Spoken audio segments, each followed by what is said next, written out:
So where'd you grow up? Whittier.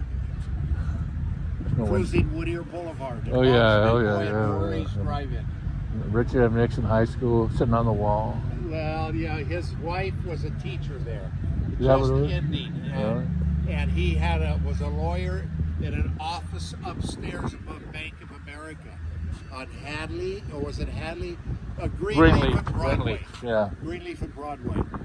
Yeah. So, what gear are you running on this thing? It's You got got a 325. 325. Right now. I have driven it coast to coast without an overdrive trans and a 355 gear. But the problem with that is you're going to be running over 3,000 RPM all the time, and Chevy oil rigs don't work at that RPM. So you're going to burn a lot of oil. Yeah. But now with a 325 and the overdrive trans, it gets it down to 2,300 RPM on the interstate, which is what a new Camaro is running. So what gas station did you work in? Oh, I owned the station. Where? Which is not there anymore. But Rosemead and Beverly Boulevard was a Union 76 I worked in. And the people who owned that station happened to be big wheels with Union Oil that I became very big friends with. There you go. And when I was like 21 or so, got married and left, I went down and worked where my father-in-law worked for another $1 an hour. Was up there visiting on a day off. The guy said, Mike, what the hell happened to you? You left here, all of this shit and everything. Well, you were the best mechanic there ever was around it.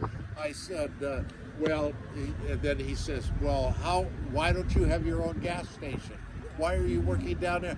I says, well, at 21, you just don't walk out and get a gas station. He says, you don't know who you're talking to, do you? Wow. If I want you to have a union gas station, you have a union gas station. Really? He was number 2 or number 3 with Union Oil. I never knew it.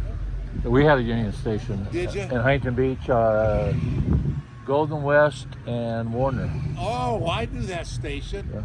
That was the first mod station, and the building behind it was like that or something. So when the gas... You were Golden West and Warner. I'm thinking of the one down at 17th. That was my uncle's father-in-law. And that one's gone now. Yeah. Well, the one I owned was at Norwalk and Slauson. When I started, it was at Beverly Boulevard and Rosemead Boulevard, right off the 6, where the freeway is blocked up now. That station's not there anymore either. Now it's a restaurant on the corner. Yeah, those are the good old days. Well, you know, in the good old days, the oil companies figured they could control the business if they had a station on every corner.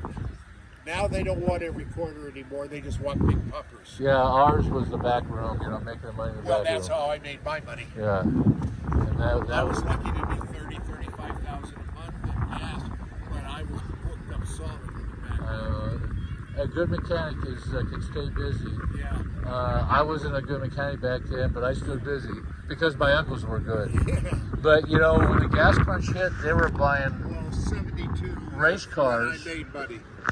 So with the gas crunch hit, they did an article, I think it was in Time Magazine or Newsweek, of a guy standing in front of his station on an island with a 9mm. I have it on my phone. It'll take me forever to find it. Oh, because of all the cash business. Well, it was the keeping people in line for odd even. Oh, odd evens, yes. And but so... see, I didn't have big lines because there was a clause, and most people don't know it.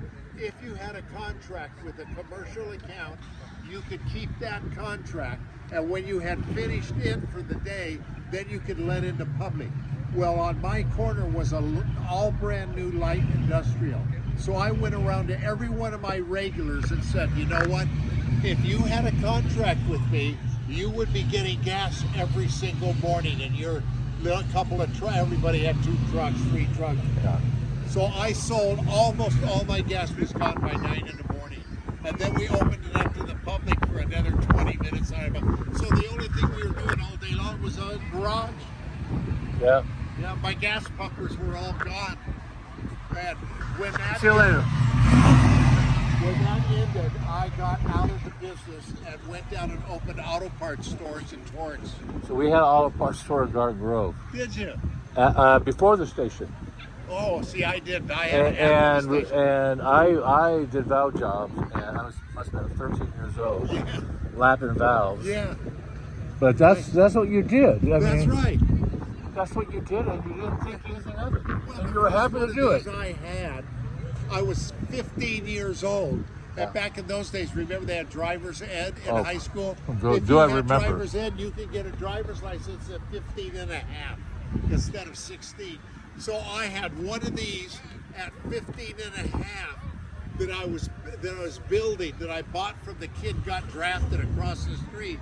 He Wow. had one, and it had a frozen flathead in it, and I paid him $25 for it. This? A perfect body and color. Not this. No, this is number 6 in a series of them.